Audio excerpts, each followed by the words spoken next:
Jamaica, exercise a high degree of caution. This is the brand new travel advisory issued by our Canadian government for those headed towards Montego Bay, not Kingston, the very popular tourist destination of Montego Bay. It's because of a high level of violent crime and a state of emergency in St. James Parish.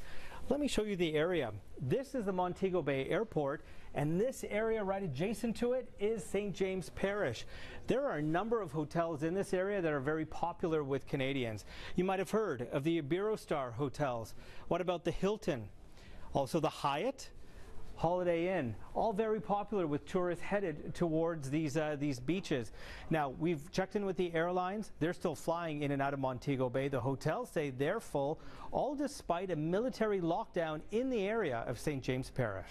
The key operational objectives of the security forces are to disrupt the activities of these gangs, regularize the security environment, and ensure the restoration of peace and the rule of law.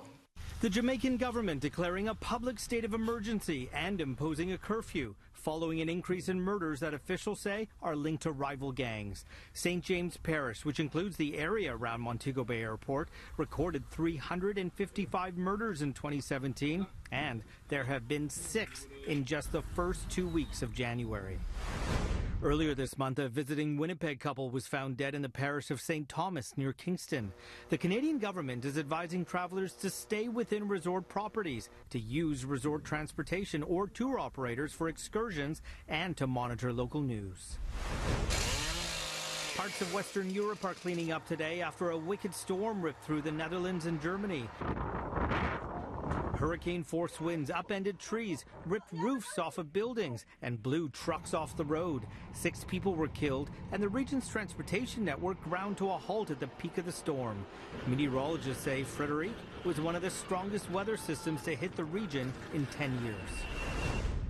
Chinese officials say a sunken Iranian oil tanker may be leaking heavy bunker fuel and light oil off the coast of China.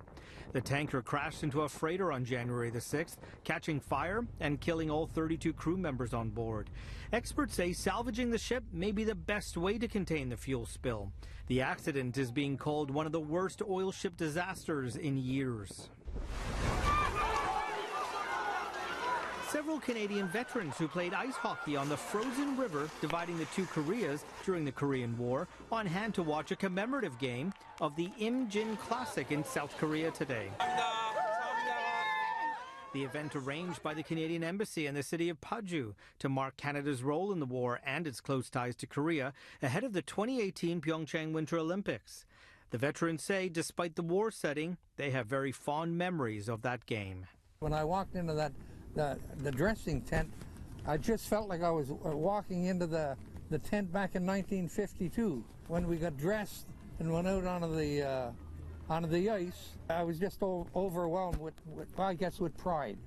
Ever since that time, it's been with us, and we've lived with this souvenir or this remembrance all our lives as soldiers, as retired soldiers, and as veterans from the Korean War. More than 26,000 Canadian troops were sent to Korea to fight under UN forces led by the United States.